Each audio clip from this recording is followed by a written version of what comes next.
Siempre pensé que los campamentos eran lugares para escapar del ruido de la ciudad, para reír alrededor de una fogata, contar historias con linternas bajo las estrellas y dormir en tiendas de campaña con el sonido de los grillos de fondo.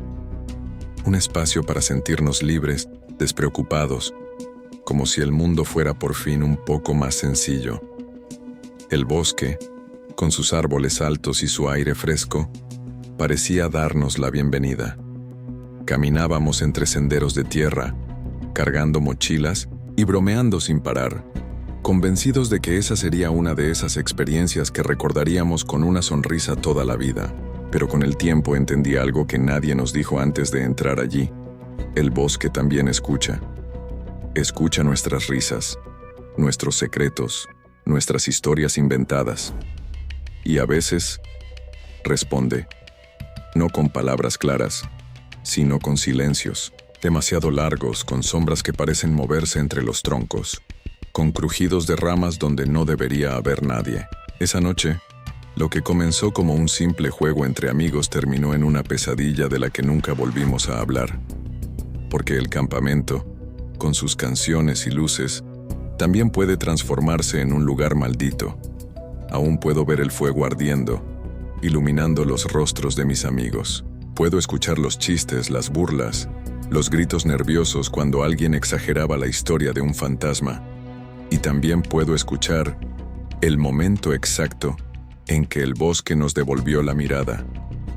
Una voz, suave pero clara, nos llamó por nuestros nombres desde lo profundo de la oscuridad, uno tras otro, como si alguien allá afuera nos conociera a todos.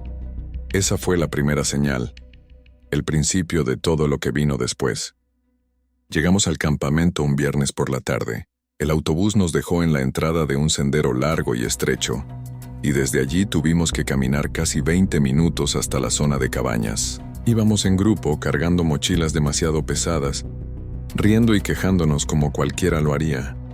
El aire olía diferente, más frío, más húmedo, como si el bosque respirara alrededor nuestro. Los árboles eran tan altos que bloqueaban buena parte del cielo, y la luz del sol apenas atravesaba sus ramas. Esto parece sacado de una película de terror, bromeó Joaquín, el más bromista del grupo. Todos reímos, aunque en el fondo sabíamos que tenía razón. Las cabañas eran de madera oscura, viejas pero resistentes, alineadas frente a un claro donde se levantaba una fogata ya apagada. Nos dividieron en grupos y nos asignaron habitaciones. El guía, un hombre mayor con una voz ronca, nos dio unas cuantas instrucciones. No salir solos por la noche, no internarse demasiado en el bosque y mantener siempre la linterna a mano. Parecía exagerado, pero mientras hablaba noté algo en su mirada. No era precaución, era miedo. La primera tarde pasó sin incidentes. Caminamos por el lugar, exploramos los alrededores y jugamos cerca del río. Todo parecía normal, aunque más de una vez juraría haber visto figuras entre los árboles, como si alguien nos vigilara desde lejos. Cada vez que enfocaba la vista, no había nada. Al caer la noche nos reunimos alrededor de la fogata. La madera crujía mientras las llamas iluminaban nuestros rostros. El guía nos contó una historia breve sobre antiguos habitantes de la zona, sobre cómo algunos desaparecieron sin dejar rastro en esas mismas tierras. El bosque guarda lo que es suyo, dijo antes de retirarse a su cabaña, dejándonos con el corazón un poco encogido. No tardamos en seguir la tradición de cualquier campamento. Historias de miedo. Cada uno inventaba algo peor que el anterior. Nos reíamos nerviosos lanzando miradas rápidas a la oscuridad que rodeaba la fogata. Y fue en ese momento, cuando las risas ya se apagaban, que lo escuchamos. Una voz, clara, cercana, susurrando el nombre de Sofía, una de las chicas del grupo. Ella palideció de inmediato. «Dejen de jugar», dijo con un tono seco. Pero nadie lo había hecho. Todos estábamos ahí sentados mirándonos unos a otros. Segundos después la voz volvió. Esta vez fue mi nombre. Y no venía de entre nosotros. Venía desde el bosque. El silencio cayó sobre el grupo. El fuego seguía ardiendo, pero nadie se movió. Nadie respiraba fuerte. Solo nos quedamos mirando hacia esa oscuridad espesa, esperando ver algo entre los árboles. No vimos nada, pero todos lo escuchamos. Y supimos, sin decirlo en voz alta, que esa noche el campamento ya no era un lugar seguro. Esa noche fue imposible dormir en paz. Aunque intentamos convencernos de que lo que habíamos oído era el eco, o tal vez una broma pesada de alguien más, en el fondo sabíamos que no era así. La cabaña donde me tocó dormir estaba hecha de madera vieja. Cada vez que alguien se movía, el suelo crujía como si se fuera a partir. El aire en el interior era más frío que afuera, como si algo invisible se filtrara entre las rendijas. Sofía, todavía nerviosa por haber sido la primera en escuchar su nombre, se acostó cerca de la puerta. A un lado mío estaba Joaquín, que trataba de mantener el humor. Si nos quieren asustar, lo están logrando demasiado bien, susurró antes de apagar su linterna. Nos quedamos en silencio. El tipo de silencio que no descansa, que pesa en el pecho. Podía escuchar mi respiración y los latidos de mi corazón. Entonces comenzó. Primero fueron pasos, lentos, alrededor de la cabaña. No eran de un animal. Eran demasiado firmes, demasiado pesados. Después, un golpecito en la ventana. Suave, como si alguien tocara con un dedo. Nadie se atrevió a levantarse. El golpe se repitió, esta vez más fuerte, después otro en la ventana del lado contrario, y otro en la pared, como si varias manos estuvieran rodeando la cabaña. Sofía empezó a llorar en silencio. Joaquín se incorporó de golpe y con manos temblorosas encendió la linterna. La luz recorrió el cuarto y después se dirigió a la ventana. No había nada, solo el reflejo de la linterna en el cristal. Pero entonces lo vimos, una mano pálida con dedos largos y huesudos se apoyó contra el vidrio desde afuera. No duró ni un segundo. Se retiró en cuanto la luz la tocó. «Apaga la linterna», susurró alguien con desesperación. Pero ya era demasiado tarde. El crujido de ramas afuera se multiplicó, como si algo se moviera entre los árboles, acercándose. Esa noche ninguno de nosotros durmió. Solo nos quedamos acurrucados en silencio, escuchando los pasos y los golpes que poco a poco se alejaron hasta perderse en la profundidad del bosque. Cuando amaneció, salimos con cautela. No había huellas, no había rastros, solo la hierba húmeda y el bosque en calma, como si nada hubiera pasado. Pero todos sabíamos lo que habíamos visto, y todos sabíamos que aquello no había terminado. La mañana siguiente fue tensa. Nadie quería hablar de lo ocurrido, pero todos lo recordábamos. La mano en la ventana, los pasos rodeando la cabaña, los golpes que parecían seguirnos incluso en sueños. El guía nos encontró desayunando en silencio. Notó nuestras caras pálidas y preguntó qué había pasado, pero nadie respondió. Era como si algo dentro de nosotros supiera que contar lo que habíamos visto solo lo haría más real. Aún así, los rumores comenzaron. Sofía juraba que había escuchado a alguien susurrarle durante la noche, más allá del llamado de su nombre. Decía que le habían dicho que saliera, que el bosque la estaba esperando. Joaquín, que siempre buscaba bromear, estaba inquieto. Su sonrisa era forzada, y cada tanto se quedaba mirando hacia los árboles, como si esperara que algo apareciera. Al mediodía, un par de nosotros decidimos explorar por nuestra cuenta. Seguimos un sendero poco transitado, alejándonos de la zona de cabañas. El aire se volvía más pesado mientras avanzábamos, como si el bosque se tragara el sonido de nuestros pasos.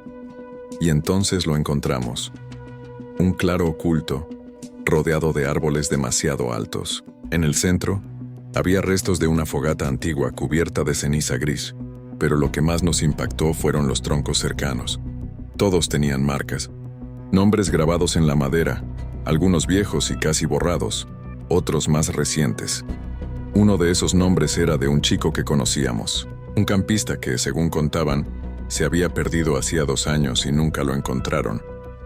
El silencio del grupo se volvió insoportable.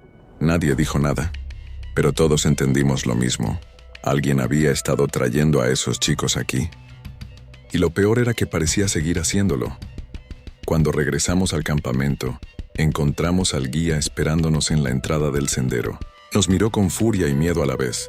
Les dije que no se alejaran, Ustedes no entienden lo que están despertando, susurró con voz quebrada, antes de irse sin más explicaciones. Esa noche, el bosque volvió a llamarnos. No con una voz, sino con varias. Primero un murmullo, luego decenas, hombres, mujeres, niños, todos susurrando al unísono, repitiendo nuestros nombres uno tras otro, como un eco interminable. Y entendimos algo demasiado tarde. El bosque no solo nos había escuchado, ya nos había elegido. Esa noche fue imposible dormir. Las voces no se callaban. Se metían por las rendijas de la cabaña como si fueran humo. Algunos intentaron taparse los oídos, pero era inútil. El murmullo estaba dentro de nuestras cabezas. Alrededor de las 3 de la mañana, los susurros cambiaron. Ya no repetían nuestros nombres. Ahora decían una sola palabra, clara y firme. Salgan. El primero en ceder fue Joaquín. Se levantó de su cama como un sonámbulo, con los ojos vidriosos, y caminó hacia la puerta. Sofía lo sujetó del brazo, pero él le sonrió con una calma antinatural. «No te preocupes, ellos me están esperando», dijo con una voz que no parecía suya. Intentamos detenerlo, pero fue como pelear contra alguien que no sentía dolor. Abrió la puerta y salió. Lo seguimos de inmediato, sin pensarlo. Afuera, el bosque estaba iluminado por una tenue luz azulada, como si la luna se hubiese multiplicado. Entre los árboles vimos figuras. No eran sólidas, pero tampoco etéreas. Sus cuerpos parecían hechos de humo y ceniza, con ojos brillantes como brasas apagadas. Las voces pertenecían a ellos. Joaquín se acercó sin miedo, como hipnotizado. Una de las figuras extendió su brazo hacia él, y en el instante en que lo tocó, todo su cuerpo se arqueó con violencia. El grito que salió de su boca no era humano, era como si cientos de personas hablaran a la vez a través de él. Nos quedamos paralizados, pero entonces pasó lo peor. Las figuras empezaron a mirarnos una por una, como si eligieran quién sería el siguiente. Retrocedimos aterrados, y corrimos hacia la cabaña, cerrando con fuerza la puerta. Afuera los susurros se transformaron en golpes contra las paredes, arañazos en las ventanas, y un murmullo constante que repetía: «No pueden esconderse, todos volverán al bosque». El guía apareció de repente, irrumpiendo en la cabaña con un farol en la mano. Sus ojos reflejaban un miedo profundo, pero también una decisión férrea. «Se los dije, ustedes no debieron entrar en el claro.